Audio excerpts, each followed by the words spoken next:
2.4 पट वाढ करण्यासाठी शेतकरी उत्पादक संस्था एफपीओज मजबूत करण्याची एक प्रमुख शिफारस या परिषदेने केली होती।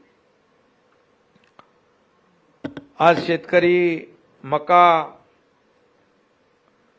बाजरी, कापूस, कडधान्य, सोयाबीन, फळं, भाजीपाला अशी पिकं घेत आहेत। महाराष्ट्रातील सर्व जिल्ह्यातून 42,000हून अधिक शेतकऱ्यांचं प्रतिनिधित्व करणारे 59 एफपीओज या ॲग्री व्हॅल्यू चेन पार्टनरशिप मीटमध्ये उपस्थित आहेत। बरोबर आहे आपले परदेशीचे। आणि त्यामुळे मगाशी म्हणालो मी, शेतकऱ्यांसाठी हा फार महत्त्वाचा आजचा उपक्रम आहे। ज्या शेतकऱ्यांचा कृषी व्यवसाय संस्थांशी फारसा संपर्क नाही अशांचे प्रतिनिधित्व या एफपीओ करतात आणि त्यांना एक रिप्रेझेंटेशन किंवा त्याची एक लीडरशिप म्हटलं तरी ते वावगं ठरणार नाही।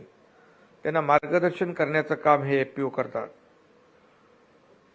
आपल्या देशाचे आदरणीय प्रधानमंत्री नरेंद्र मोदी साहेबांचं एक विजन आहे, स्वप्न आहे की शेतकऱ्यांचं उत्पन्न दुप्पट झालं पाहिजे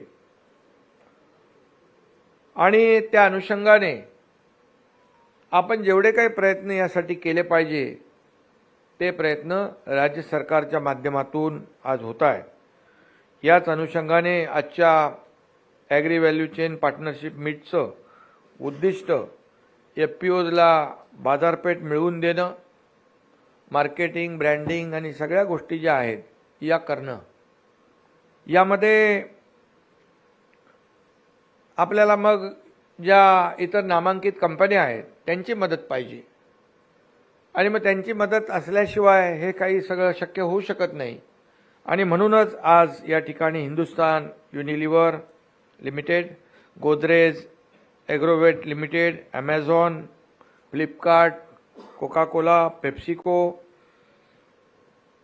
ONDC, Jain Irrigation, ETG Group, ADM India, Marico, Tata Chemicals, Tata Rallis आणि अदानी, विल्मर या कृषी व्यवसाय संस्थांची उपस्थिती आहे। खरं म्हणजे आतापर्यंत आपण पाहत होतो, आता आम्ही 2-3 करार करून आलो तिकडे, ग्रीन हायड्रोजनमध्ये, स्टीलमध्ये, दावोसमध्ये जवळपास 3,53,000 कोटीचे $35 बिलियन आपण MOUs केले व उद्योग क्षेत्रामध्ये आपण केले। आज जर आपल्याला सर्व क्षेत्रामध्ये आपल्याला पुढे जायचं असेल तर कृषी क्षेत्र देखील फार मोठं क्षेत्र आहे। भारत आपला शेतीप्रधान देश आहे आणि म्हणून या कृषीप्रधान देशामध्ये या शेतकऱ्याला देखील आपल्याला मेनस्ट्रीममध्ये आणायचं असेल तर नक्कीच अशा प्रकारचं मार्गदर्शन आणि अशा प्रकारचे जे पण कंपनीचे MOUs साईन या ठिकाणी झालेत त्यांची आवश्यकता किंवा त्यांचं सहकार्य आपल्याला अपेक्षित आहे। आणि म्हणून त्याचबरोबर वर्ल्ड बँक आहे, एशियन डेव्हलप बँक आहे, नाबार्ड आहे, नवकिसान फायनान्स लिमिटेड आहे, CDB आहे आणि IDBI बँक या वित्तीय संस्था देखील या ठिकाणी आपल्याला मदत करतील। एफपीओला अपेक्षित बाजारपेठ मिळण्यासाठी खरं म्हणजे एक क्रांतिकारक पाऊल हे अशा प्रकारचं ठरेल असा विश्वास मी या ठिकाणी व्यक्त करतो। मिनिस्ट्री ऑफ कॉमर्सने खुल्या ऑनलाईन ट्रेडिंग प्लॅटफॉर्मला प्रोत्साहन दिलंय। ही खरोखरच आपल्या सगळ्यांसाठी या विभागासाठी मोठी अचीवमेंट आहे, उत्साहवर्धक बाब आहे। आमच्या एफपीओद्वारे तूर, कापूस आणि फळं यासारख्या उत्पादनांवर ऑनलाईन ट्रेडिंगला प्रोत्साहन देण्यासाठी महाराष्ट्र एफपीओ मित्रा आणि विलेज स्पेशल ट्रान्सफॉर्मेशन फाउंडेशन सोबत ONDCC ही MOU करणार आहे। आणि म्हणून खऱ्या अर्थाने आज आपण पाहतोय की जागतिक मार्केटमध्ये आज पाहिलं तर काही देश प्रदेशीजी आता डावोसमध्ये आम्ही गेलो होतो, तर त्यांचं म्हणणं होतं की आम्हाला फक्त फूड इंडस्ट्री, अन्न सुरक्षा पाहिजे मिडल ईस्टमध्ये, आणि खूप वाव आहे. आणि म्हणून आपण पारंपरिक पद्धतीची शेती तर करतोच, परंतु पारंपरिक पद्धतीच्या शेतीबरोबर त्याला आधुनिकतेची जोड दिली तर नक्की नवीन नवीन ज्या काही सिस्टीम्स आहेत, नवीन नवीन ज्या काही पद्धती आहेत, या आपल्याला अवलंबल्या तर नक्की शेतकऱ्याचं जे काही आदरणीय प्रधानमंत्री महोदयांचं जे डबल इन्कमचं जे शेतकऱ्यांचं उत्पन्न दुप्पट झालं पाहिजे, हे जे काही त्यांचा विचार आहे, विजन आहे, ते नक्की आपल्याला पूर्ण करता येईल. आज आपण पाहतोय की देशाचं आपला, आज आपण कुठेही गेलो जगभरामध्ये तर आपल्या देशाचं नाव अभिमानाने लोक घेतात, सन्मानाने घेतात. याचं कारण आपल्या देशाची अर्थव्यवस्था देखील आज पाहिली आपण तर इतर देशांची अर्थव्यवस्था थोडीशी कोलमडली असली तरी सुद्धा आपली अर्थव्यवस्था 10व्यावरून 5व्या क्रमांकावर आणण्याचं काम आदरणीय प्रधानमंत्री महोदयांनी केलेलं आहे. आणि आणखी आपलं पुढचं स्वप्न आहे की 3ऱ्या क्रमांकावर आपण या ठिकाणी यायचं आहे. $5 ट्रिलियन इकॉनॉमी जी आहे ती एक मोठी गोल आहे, आपलं एक स्वप्न आहे. आणि आज आपण पाहतो की एक समाधान वाटतं की इतर जगभरामध्ये इतर जसं G20चं प्रेसिडेंटशिप आपल्याला मिळालं, हे पण आपल्याला मोठी अचिव्हमेंट आहे. हा आपला गौरव आहे. आपल्या प्रत्येक राज्याचं ब्रँडिंग, शोकेसिंग, इन्फ्रास्ट्रक्चर दाखवण्याची संधी मिळाली आणि ती केवळ प्रधानमंत्री महोदयांच्या विजनमुळे मिळाली. आणि म्हणून एक आपल्याला एक आणि आपली अर्थव्यवस्था मजबूत करणं, आपल्या देशाला आर्थिक महासत्तेकडे घेऊन जाण्याचं एक पाऊल टाकणं. आज आपण चांद्रयान असेल, इतर योजना, या मोहिमा आपण यशस्वी करतोय, आपला देश पुढे जातोय. आणि म्हणून देशाला आर्थिक महासत्तेकडे नेण्याचं जे काही विजन आहे त्यामध्ये प्रत्येक राज्याचं कॉन्ट्रीब्युशन असलं पाहिजे. आणि म्हणून आपल्या राज्याचं देखील कॉन्ट्रीब्युशन जे आहे, पहिलं राज्य मला वाटतं आपलं आहे, मित्रा तयार केला आपण, आणि इकॉनॉमिक ॲडवायझरी काउन्सिल पण आपण तयार केली. हे आपलं पहिलं राज्य आहे की बाबा या सर्व उद्योजकांना घेऊन, आणि आपलं राज्य देखील इंडस्ट्री फ्रेंडली आहे. आज लोक इन्व्हेस्ट करायला उत्सुक आहेत आपल्या राज्यामध्ये. आज आम्ही दावोसला गेलो त्यावेळेस अनुभव आला, तिथेही काही लोक मिळाले, त्याच्यातले काही लोकांनी आज MOU साईन केले. कारण आज आपण सिंगल विंडो क्लिअरन्स असेल, आज आपल्याकडे ह्यूज पोटेन्शियल आहे फॉर इंडस्ट्रियल डेव्हलपमेंट, आपल्याकडे चांगली कनेक्टिव्हिटी आहे, स्किल मॅनपॉवर आहे, इतर चांगलं वातावरण आहे, आणि त्याचबरोबर हे पॉझिटिव्ह प्रो डेव्हलपमेंट आपलं सरकार आहे, प्रो पीपल आहे, प्रो इंडस्ट्री आहे, प्रो एन्व्हायरमेंट आहे.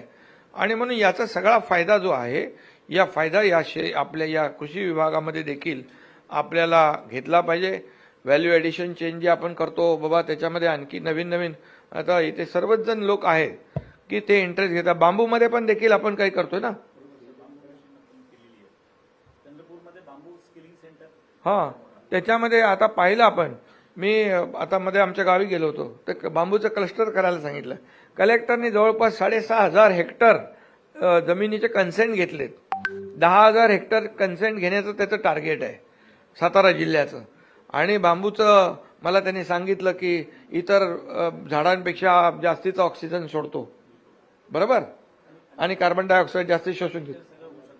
फर्निचरपासून सगळं, म्हणजे त्याच्यामध्ये आपण विचार पण नाही करू शकत की बांबूचा वापर आपल्याला पहिला काही ठराविक याच्यासाठी वाटत होता, परंतु त्याचं देखील फार मोठ्या प्रमाणावर बाय प्रोडक्ट आणि वस्तू, फर्निचर, 5 स्टार हॉटेल असतील, एअरपोर्ट असतील, आणि म्हणून त्याला देखील आपण प्राधान्य आपण दिलं पाहिजे. आपलं मिलेट इयर आहे, आदरणीय प्रधानमंत्री महोदयांचं जे काही विजन आहे, एक त्या माध्यमातून देखील शेतकऱ्यांना मिलेट्समध्ये, आता ज्वारी, बाजरी, वरी, नाचणी काय कोठे करतच नव्हते पहिले, आता आपण त्याच्या माध्यमातून मोठ्या प्रमाणावर तिकडे आपल्याला लोकांना शेतीकडे क्लस्टरच्या माध्यमातून वळवलं पाहिजे. आणि ते पौष्टिक तृणधान्य जे आहे त्याच्यामधून देखील खूप मोठ्या प्रमाणावर आपल्याला शेतकऱ्यांना त्याचा फायदा होऊ शकतो. आणि म्हणूनच आज बदलत्या परिस्थितीनुसार आपल्याला पुढे गेलं पाहिजे. आणि या कृषी विभागामध्ये इतर आता जे नामांकित लोक आलेले आहेत त्यांनी पुढाकार घेतला आहे, त्यांचं मी मनापासून या ठिकाणी धन्यवाद देतो. आणखी आपण परदेशीजी, आणखी लोकांना आपण याच्यामध्ये कसं आणता येईल आणि आपल्या शेतकरी बांधवाला मोठ्या प्रमाणावर दिलासा कसा देता येईल यासाठी आपण नक्की प्रयत्न करूया। त्यासाठी आज या ठिकाणी TCS सह्याद्री फार्म्स आहे, मित्रांना इस्टेट इनोव्हेशन सोसायटी यांच्यातील सामंजस्य करार देखील झाला आता, हां तोही झालेला आहे। त्यामुळे कृषी व्यवसाय केंद्रामध्ये स्टार्टअप्सला प्रोत्साहन मिळेल आणि यामध्ये सह्याद्री फार्म, TCA आणि मित्रा हे तिघे मिळून या इनोव्हेशनला चालना देतील आणि इतर जे काय आज कंपन्यांची मी मगाशी नावं घेतली या सर्व कंपन्यांच्या प्रमुखांचं मनापासून मी स्वागत करतो। म्हणजे तुम्ही या कृषी विभागाला देखील एक प्राधान्य दिलेलं आहे, एक चालना देण्याचं काम आपण केलं। शेवटी आपण म्हणतो बळीराजा शेतकरी हा संकटात सापडला की आपण सगळेजण त्यांच्या मदतीला धावत असतो आणि त्यामुळे या शेतकरी राजाला जेवढं आपल्याला जास्तीत जास्त नवीन तंत्रज्ञ नवीन पद्धती आपल्याला अवलंबता येतील। आज सेंद्रिय शेतीकडे देखील मोठ्या प्रमाणावर लोक वळत आहेत आणि अशा पद्धतीने मोठ्या प्रमाणावर जमेल त्या पद्धतीने अशा या संस्था ज्या आहेत या संस्था एकत्र आज आलेल्या आहेत। त्यांचं मी मनापासून या ठिकाणी स्वागत करतो आणि हे सर्वसामान्यांचं सरकार आणि जे आपण म्हणतो यामधून सर्वसामान्य नागरिकांना सर्वसामान्य जनतेला मोठा दिलासा मिळेल आणि त्याचबरोबर आपण उद्योजक आहात आणि उद्योजकांना देखील या ठिकाणी एक संधी मिळेल की बाबा आपण एकत्र येऊन एक टीम बनून यामध्ये या विभागामध्ये आपण एक मोठं क्रांतिकारी पाऊल उचलू, एक मोठं परिवर्तन या ठिकाणी घडवता येईल आणि त्या दृष्टीने आजचा हा कार्यक्रम अतिशय महत्त्वाचा आहे। म्हणून मी पुन्हा एकदा सगळ्यांचं पुनश्च अभिनंदन करतो, सगळ्यांना शुभेच्छा देतो। धन्यवाद। जय हिंद, जय महाराष्ट्र।